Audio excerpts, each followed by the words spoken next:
নমস্কার বন্ধুরা, উর্মিলা রান্নাঘরে অনেক অনেক স্বাগত জানাই। আর আপনাদের ভালোবাসা নিয়ে আজকে আমার রান্নাঘরে দেখাবো। এই দেখতে পাচ্ছেন, এটা হচ্ছে মটরশুঁটির শাক। মটরশুঁটির শাক দিয়ে মাছের মাথা দিয়ে ঘন্ট করব। আর আপনারা আস্তে আস্তে দেখতে থাকুন। এটা হচ্ছে আমার বাবার বাড়ির জমিতে মটরশুঁটির শাক হয়েছে, নিয়ে এসছি। তো এটা দিয়ে আজকে কিভাবে শাকের ঘন্ট করব আপনারা আস্তে আস্তে দেখতে থাকুন। আমি শাকগুলোকে প্রথমেই বেছে নিচ্ছি।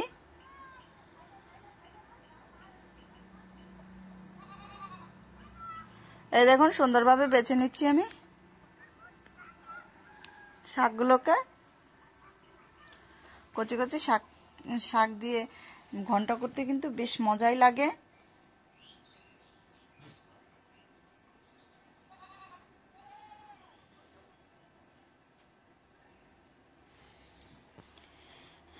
বেছে আমি সুন্দর করে ধুয়ে নিব শাকগুলোকে। এই দেখুন, আমি বেছে নিয়েছি সম্পূর্ণ শাক।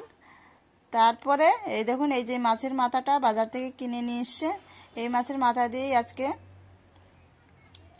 রান্নাটা দেখাবো, শাকের ঘন্ট করব। তারপরে আমি শাকটা ধুয়ে নিয়েছি পরিষ্কার করে। এখন আমি শাকগুলো কেটে নেব। যত কুচি কুচি করে কাটা হবে শাকটা খেতেও তত টেস্টি লাগবে। এই দেখুন, এইভাবে আমি সুন্দরভাবে কুচি কুচি করে কেটে নেব।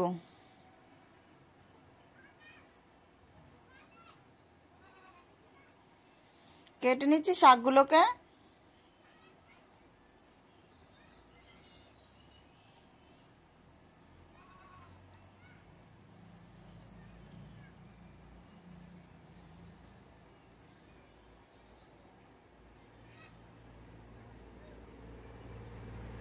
দেখুন, এইভাবে করে আমি কেটে নিব।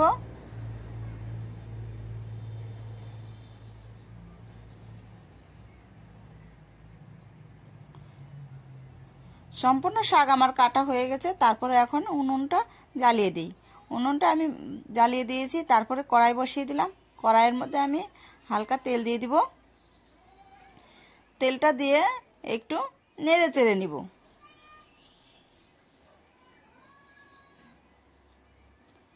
তারপরে আমি যে দেখুন মাছের মাথাটাকে লবণ হলুদ দিয়ে মাখিয়ে নিয়েছি। তারপরে এটা সুন্দরভাবে আমি ভেজে নিব।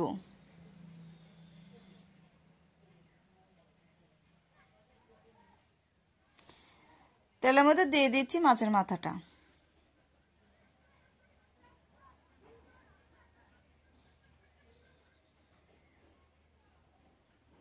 তার মাছের মাথাটা আমি উল্টে দেব।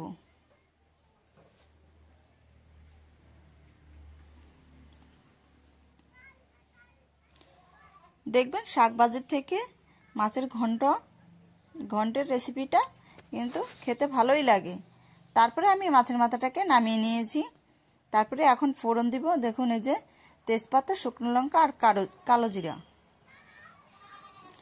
তারপর দিয়ে আমি সুন্দরভাবে শাকগুলোকে দিয়ে দিব। দেখেছেন কত সুন্দর কুচি কুচি করে কেটেছি। হালকা নেড়ে চেড়ে নিব।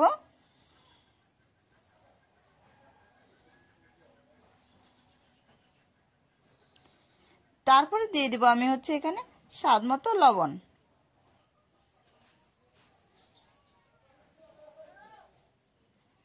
লবণটা দিয়ে আমি সুন্দরভাবে নেড়ে চেড়ে নেব।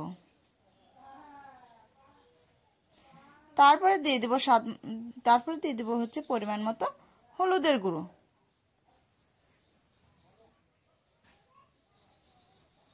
এমনি শাক রান্না ভাজা করলে হচ্ছে আমি হলুদটা দিতাম না, যেহেতু ঘন্টটা করব তার জন্য আমি হলুদটা দিলাম এখানে। তারপরে জল দিয়ে দিব আমি। শাকটা একটু সিদ্ধ হবে আর খেতেও ভালো লাগবে। তারপরে দেখুন আমি কি কি মশলা দেব। এখানে নিয়ে নিয়েছি কয়েকটা কাঁচা লঙ্কা আর হচ্ছে আদা, আর এইখানে দিব হচ্ছে অল্প কালো জিরে। এইভাবে আমার মা রান্না করে, তো আমিও আজকে এইভাবে রান্না করে নিলাম। আপনারাও বাড়িতে এইরকম রেসিপিটা রান্না করে দেখবেন অবশ্যই ভালো লাগবে। তারপর মাছের মাথাটাকে আমি এইভাবে করে ভেঙে নেব হাত দিয়ে। ভেঙে নিচ্ছি মাছের মাথাটাকে সুন্দরভাবে।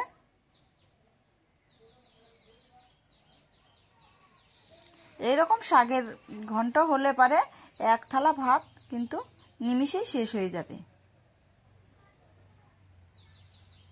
তারপরে মাছের মাথাটা ভেঙে নিয়েছি সুন্দরভাবে। তারপরে আমি শাকের মধ্যে দিয়ে দিলাম। দেখুন আমার ঝোলটা প্রায় অনেকটাই শুকিয়ে এসছে।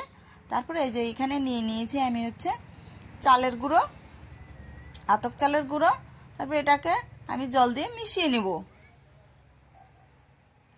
জল দিয়ে দিচ্ছি এখন। তারপরে এখন আমি মিশিয়ে নিব।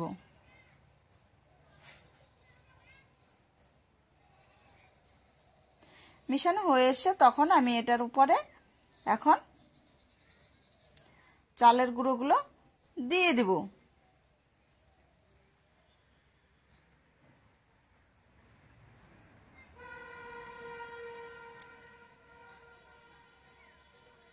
দিয়ে সুন্দরভাবে আমি মিশিয়ে নিব।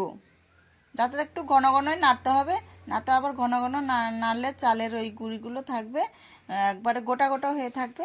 তারপরে এইখানে নিয়েছি এই যে ভাজা জিরা, তেলে ভেজে নিয়েছি জিরাটা, আর এখানে দিয়েছি গরম মশলা আর এলাচ দিয়ে আমি সুন্দরভাবে একটু বেটে নিব। গরম মশলাটা আপনারা নাও দিতে পারেন, আমি একটু এটা দেখানোর জন্য দিলাম, ভালো লাগবে বলে। তো তারপর আমি এটা বেটে নিচ্ছি। বেটে সুন্দরভাবে এখন দিয়ে দেব এর উপরে,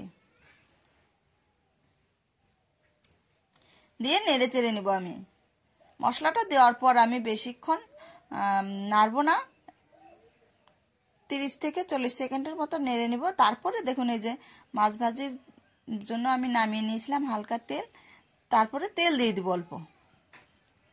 তেলটা দেওয়ার পর আমি একটু নেড়ে চেড়ে নামিয়ে নিব।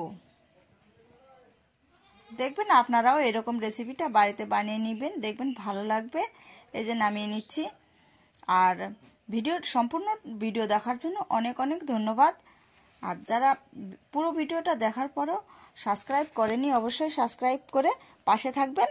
আমি কালকে অন্য ভিডিও নিয়ে আসবো আপনাদের কাছে।